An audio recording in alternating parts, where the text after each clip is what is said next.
Selamat pagi teman-teman para pecinta tabu lampot. Nah, oke ya, kali ini saya akan berbagi pengalaman sesuai apa yang saya alami ya. Banyak sih pertanyaan-pertanyaan yang di Facebook, di IG, di Messenger, di WA maupun di channel YouTube kami Kebun Zuhdan. Memang dalam satu video itu kadang-kadang kita nggak bisa memahami maksudnya nggak bisa mencari solusi untuk semua persoalan, tapi poinnya yang sering ditanyakan di jambu kristal adalah mengapa sering rontok gitu. Kira-kira seperti itu ya. Baik, saya akan coba bahas mengenai jambu kristal, penyebab kerontokannya. Nah, yang pertama adalah usia turun cangkok itu berpengaruh. Nah, Anda bisa lihat di polybag yang lebih besar ini, polybag 40, 35 atau 40 ini. Nah, ini buahnya bawaan dari cangkok. Ada 5 ya. Nah, kemarin kita sudah pangkas-pangkasin ini. Kita sudah pangkas-pangkasin daunnya, jadi biar dia nggak terlalu banyak menyerap nutrisi, makanya daun-daunnya kita pangkas-pangkasin. Nah, oke. Sambil dalam hati kecil ini berharap ini buahnya jadi, tapi saya pastikan pasti rontok semua ke 5 1 2 3 4 5, karena penyebabnya adalah perakarannya kan di sini masih sedikit, dia baru turun cangkok. Bahkan kemarin plastiknya nggak saya lepas, hanya saya lubang-lubangin saja biar akarnya bisa keluar. Jadi salah satu penyebab kerontokan ya memang usia tanaman yang memang dari turun cangkok itu belum lama. Itu yang pertama. Kemudian batang ini kalau di saya jatuhnya ukurannya sedang, dan saat ini mereka bukan dalam fase vegetatif atau pembuahan, tapi memang generatif. Mereka yang penting nyaman dulu, hidup dulu, kira-kira seperti itu ya. Nah, kalaupun ada yang bisa nyantol satu, itu loh mungkin bahasa saya bonus. Kemudian yang kecil ini dia udah agak lama dari turun cangkok, ada mungkin sekitar 4 bulanan. Adaptasinya juga cukup lama. Ini harusnya udah dipindah ke pot yang polybag yang lebih besar ya. Nah, ini ada kutu-kutu putih biasa. Nah, ini memang wajib Anda cegah.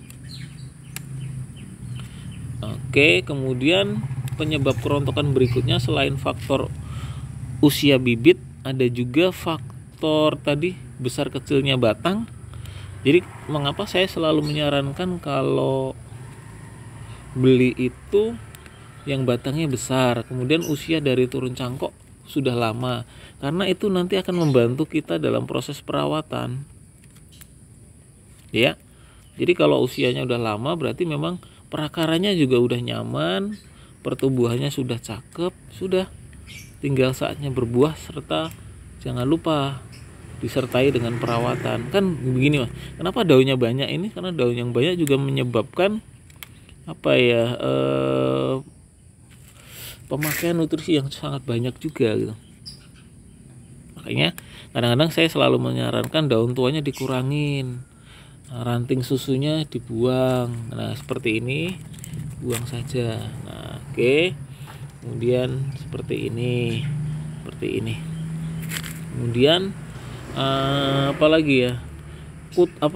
Adanya hama itu bisa juga menyebabkan buah itu rontok atau bakal buah itu rontok meskipun masih kecil. Yang paling ekstrim adalah kutu putih. Jadi kalau kutu putih itu udah sangat banyak di bakal buah, di daun, di belakang daun tuh pasti buahnya akan rontok lama kelamaan. Kemudian kurangnya nutrisi itu macam-macam. Pagi sore kena air, kena sinar matahari. Kemudian pemupukan sebulan sekali secukupnya, pupuk kandang ya kalau saya. Kemudian apalagi ya, perawatan itu mungkin pembasmian hama ya. Pembasmian hama itu biasanya kutu putih sama telur semut di belakang daun muda. Nah, biasanya. Tapi yang paling ekstrim adalah kutu putih. Kemudian karena itu menghambat pertumbuhan. Berikutnya adalah selain kutu putih, pembuangan daun muda, daun-daun tua.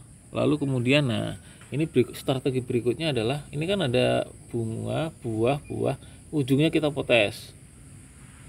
Tujuannya biar nutrisinya fokus ke buah. Nah ini kita buang. Kemudian ada lagi,